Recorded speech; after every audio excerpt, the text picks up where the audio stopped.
Chicago Sky get a much-needed win in a game against the Seattle Storm in which saw the team score 102 points. We're going to talk about that and how it could help the Sky as they push forward in their hopes for a playoff push. We're going to talk about that. Let's go around the W, all that and more right after this.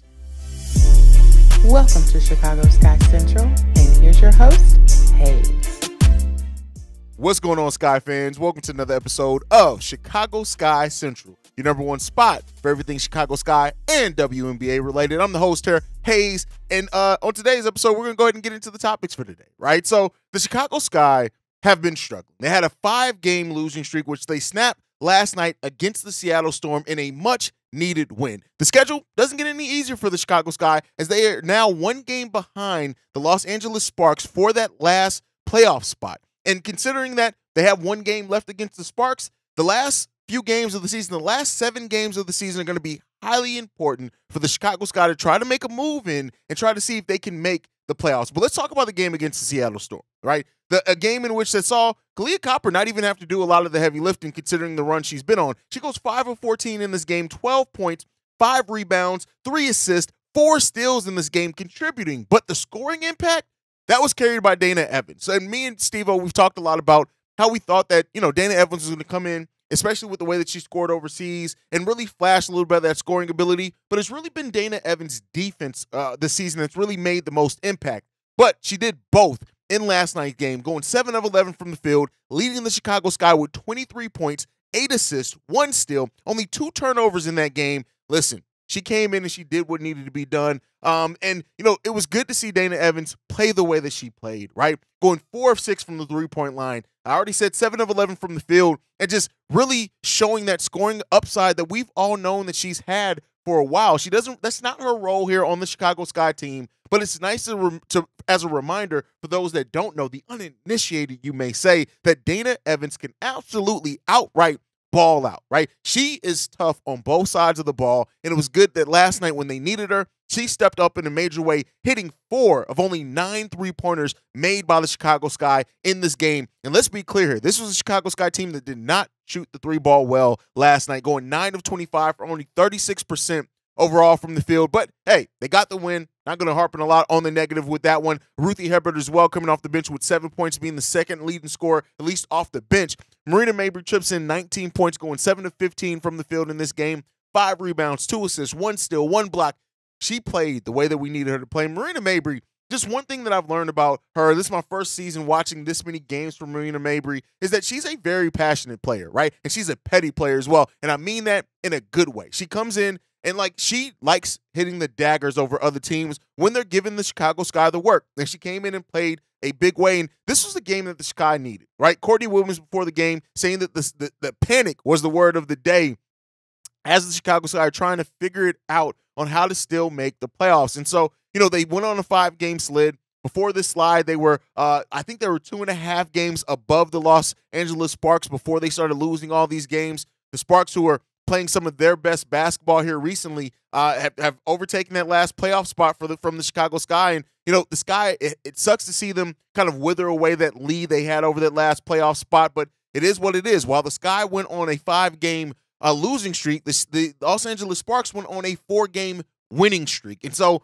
when you play that way, that's where you end up sitting. And it's unfortunate that, the Sky now find themselves having to claw their way back up if they want to make that 8th and final playoff spot. But, hey, they're going to have to try to figure it out. The Sky played with the level of desperation, though, that you want to see from a team just coming in, playing the big defensive, having the big defensive night that we wanted to see. And, the head coach, Ernie Ventenserver, I always mispronounce his name, and I'm sorry. Ventenserver, I believe is how you pronounce it, though. I think overall our team responded well to the situation very well. We came into the fourth quarter with a 17-point lead, and we were ahead at one point by as many as 31 points. That's how the Chicago Sky need to play. They need to take care of the teams that they can beat and play tough against. And, we'll see. I'm not ready to write it all, and, we'll see how the Sky perform over this stretch, but it's going to be tough for the Sky. The Sky have a huge test ahead of them when they look at trying to make the playoffs now. And so beating a team that's below them, like the Seattle Storm are what they're going to have to take care of the bottom feeders in the remaining games. We have another game against the Storm remaining as well.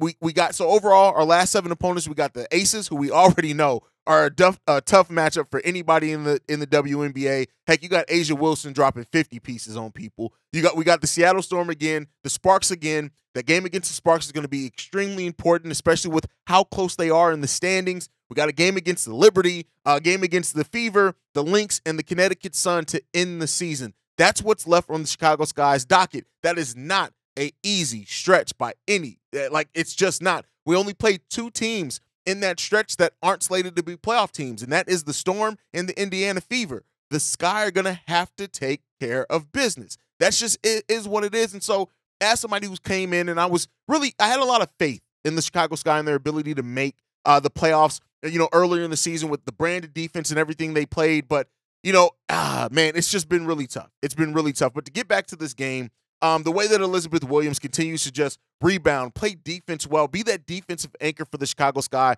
and Elena Smith, who had the Sky won more games, I would absolutely say is going to be in the running for Most Improved Player of the Year, because she goes 4-4 in this game, 1 for 1 from three-point range, 7 rebounds, 2 assists, 2 steals, 1 blocks, filling up the stat sheet, having one of the highest plus-minuses on the Chicago Sky in this game with plus 22. Marina Mabry also ties that with plus 22. And, Elena Smith has just, in a lot of ways, been a revelation.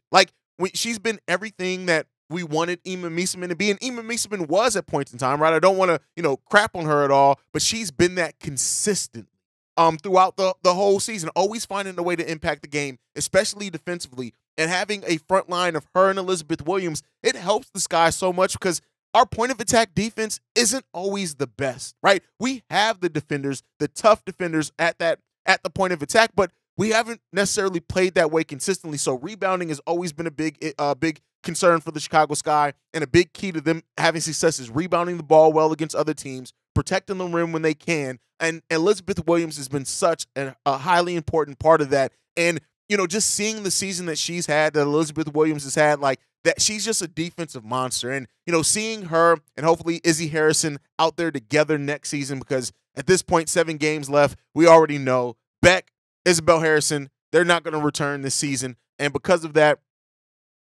getting to see that next season and seeing what that lineup looks like with both of those players who give effort on both sides of the ball, the Chicago Sky season could look a lot different had those ladies not went down. But, woulda, coulda, shoulda. I'm not somebody that likes to stay in that place. But we also do want to acknowledge that Jewel Lloyd passing Stewie as a player with the Seattle Storm that has scored the most points in the season. So shout out to her for that. But overall, that's just where the things sit with the Chicago Sky. We have a tough schedule ahead of us. It's not going to be easy if the Sky are going to make the playoffs. But I tell you what, the Los Angeles Sparks, they don't have the easiest schedule either, right? When you look at their remaining opponents over the course of the season, they got the Mercury, they got the Dream, the Sun, of course, us. They got the Storm as well, the Washington Mystics, the Connecticut Sun, the New York Liberty, and they finished their season against the Seattle Storm. So, again, they got 2 games against the Storm. They got more opponents that aren't slated to make the playoffs than what the Chicago Sky do, but it's not an easy schedule at all. The Sparks sit right now at 13-18, and so we got to see, man. We got to see the Sky sit at 13-20.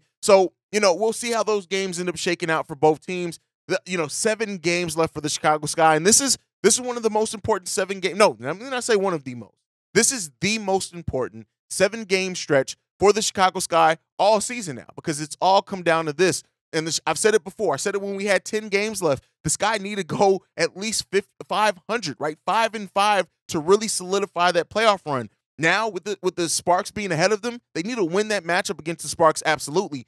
Win the game that they have left against the Storm. But outside of that, they need at least 2 or 3 more wins outside of those games that are must-wins for them. So it's going to be tough. And I don't right now, if I had to put a percentage on the Chicago Sky's chances to make the playoffs, man, I'm probably honestly going to go 45% to make it, because it's just that the effort from this team has not been consistent on that defensive end. And that's not Elizabeth Williams, right? But as a whole, we get down on ourselves. We let teams go on runs. We don't always respond well on runs. And we haven't played the most efficient offense that, we were looking like early in the season, even with all those injuries. So the Sky got a big test ahead of them. And, I'm going to throw it to you guys. I want to hear from you guys. Do you think the Chicago Sky have the chance to make the playoffs? Like, what percentage chance are you giving the Sky to still make the playoffs with the remaining games left on the season? Let me know all that down below. But you guys know what we like to do. We like to go around the W around here before we end the show, and we got to talk about Haize Wilson tying a WNBA record that's actually held by Liz Cambage,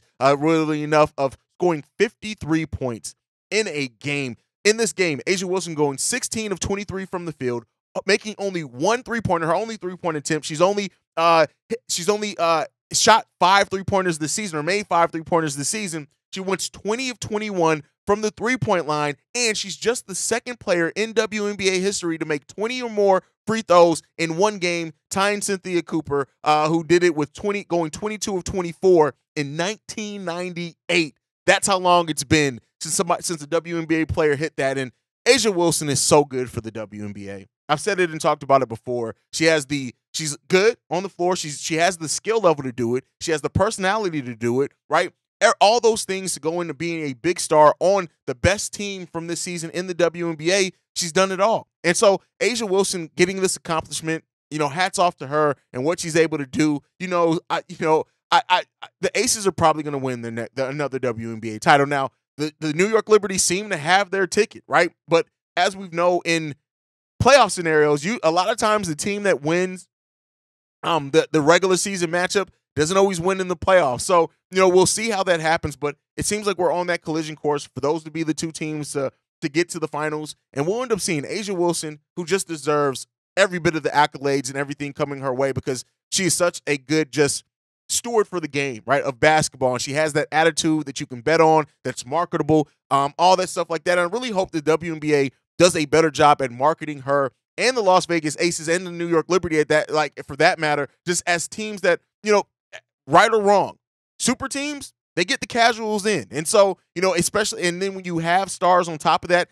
have likable personalities, it helps that even further. So let's hope that that's the case, and the WNBA can continue to market their stars or start marketing their stars better than what they have over the course of their history, because I think they have something special. When you look at the class that came in this year, the overall talent in collegiate women's basketball as well that are going to be coming in over the next couple of years, the WNBA has a really good chance to actually build some stars, right? But you got to have to market them right. And so let's hope that the WNBA is already thinking ahead in that sense. But, it's not all positivity, unfortunately. We also have Satu, who, twisted her ankle with 25 seconds left in the game against the Lynx. And the Lynx fans just, listen, one fan was ejected. It's unfortunate, man. It was ugly. The head coach of the Minnesota Lynx even having to apologize for what happened after that. Now, to Satu's point, she even blew kisses at the crowd. She took the heat well, but she had this to say: "There's no place for that. I was disappointed." This is from the Lynx coach Reeve. There's no place for that. I was disappointed. I apologize. Our fans are passionate. You just can't cross that line of celebrating someone's injury. We wouldn't want that. We apologize. That happened to Satu. And then Satu also responding to the moment by saying this: disgusting fan base in Minnesota. To see someone get hurt, it can't be a WNBA culture. Terrible words from the sidelines all game long. The fan behavior started long before the 25-second of the game. So, we got to see. She also says, "I'm shocked. We have fans saying outrageous things to players. Wishing bad on someone about an injury is out of pocket. It started at the beginning of the game, and it needs to be taken care of. And it's not just here in Minnesota. It happens other places as well." This is a couple of weeks after we had the YouTuber, fake fall asleep at the game, end up getting banned from games and stuff like that. It's unfortunate. Take these games seriously. These are gladiators. These women are fighters. They are athletes. And so you never want to see that type of disgusting action and celebrating somebody getting hurt. That's personally why I don't like Toronto fans, because, I just don't like it, right? So, hopefully, they get that cleaned up. It's a wake-up call, because there's no place in the game for that type of stuff. But before we go, I do want to talk about the expansion. Kathy Engelbert and the WNBA decision makers made a trip to Denver, and Denver is now a finalist for the expansion. And so they're really trying to go forward with this expansion. Kathy Engelbert has been consistent in saying that they need more than 12 teams. saying we need to be in some big cities in this country where our demographics and psychographics, which I've never said that word before, and all of our data and information shows there are some great markets out there for WNBA basketball. And now this has come back. Now, some players aren't necessarily against this. You have a player like Kelsey Plum who's been vocal on the fact of saying, hey, let's do more to take care of our players before we worry about expansion, right? Now, there's some thought that it's kind of a synergy between the two. You have more teams, you generate more revenue, and then you can do more for your players. But I can understand, too, from the player standpoint of, hey, we're looking at spending money to expand when we're still trying to figure out this travel thing, right? We're still not necessarily paying our athletes what they deserve to get paid either, right? The WNBA players basically still have to go play overseas to just supplement income and be able to live. And so, you know, once I found out that, like, for example, I make more than some WNBA players, it was like, hey, the WNBA does need to look at those things, but there is a conversation to be had that to do that, to get to the place of being able to pay these players more money, expansion almost goes hand in hand with their ability to do that so that the league can generate more revenue. But, you know, we'll end up seeing, I think expansion is going to be good for the WNBA. I just hope that they pick the cities that they expand to a little bit better so that we don't have any more teams start in cities and then die, right? We don't want to see that. Like, that we've had, at one point we had, 15, 16 teams in the WNBA? I think it was as high as 20 at one point. And then now we're down to 12. Yes, the league needs more than 12 teams. I think when you look at the number of talent around the league and just how many former first-round picks aren't on teams, we do need more teams. But you also need to take care of those WNBA players a little bit better, in my estimation as well. But let me know what you guys think on all that down below. Thank you so much for tuning in to another episode of Chicago Sky Central. You can follow the show at Chicago Sky Pod on every social media platform. You can send us any feedback, questions, comments, concerns, ChicagoSkyCentral@gmail.com. And then lastly, if you want to leave a text message and our voicemail for the mailbag, you can do so at 773-270-2799. We are the #1 spot for everything Chicago Sky and WNBA related. And I'll see you guys the next time we go to Skytown. Peace, y'all. This has been a presentation of the Break Media.